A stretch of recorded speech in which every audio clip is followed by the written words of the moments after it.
He reported my natural pond to the city, so I used his own report to get his house partially demolished. I own 3 acres of low-lying land at the bottom of a hill. The back acre has always been a wetland. Cattails, frogs, ducks. It's wild, quiet, and completely natural. Then my uphill neighbor, Greg, moved in. Greg hated nature. He wanted his yard to look like a golf course. Perfect grass, no bugs, no mess. And according to him, my wetland was ruining everything. "That swamp is disgusting," he'd yell over the fence. "It's breeding mosquitoes. You need to fill it in and pave it." I tried explaining it was a natural drainage basin, that it had been there longer than both of us. He didn't care. One morning, a city code enforcement officer showed up at my gate. "We received a complaint about stagnant water and illegal dumping," he said. I looked up the hill. Greg was standing on his deck, arms crossed, smiling. The officer walked my property, took water samples, checked vegetation, then pulled out a map. He frowned. "This isn't just a pond," he said. "This is a designated wetland zone, federally protected." I almost laughed. "You couldn't fill this in even if you wanted to," he added.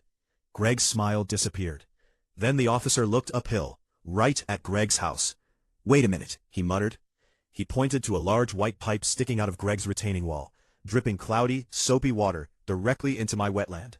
"Is that new?" I nodded. Greg had installed it during construction of his brand-new sunroom extension. The officer's expression changed fast.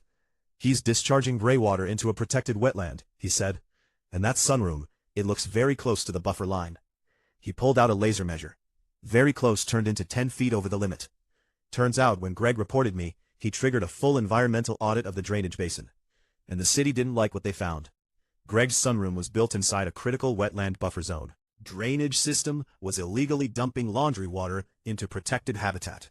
The EPA got involved. They do not joke around. Greg wasn't just fined, he was issued a remediation order. He had to pay $15,000 to clean up my pond.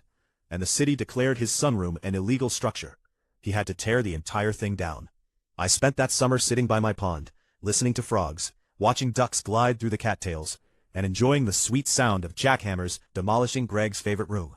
He never complained again. And my disgusting swamp? Still there. Still protected. Still beautiful. If you enjoy stories where karma does the heavy lifting, hit like, subscribe for more real-life neighbor and HOA chaos, and comment if you've ever had a neighbor who messed around and found out.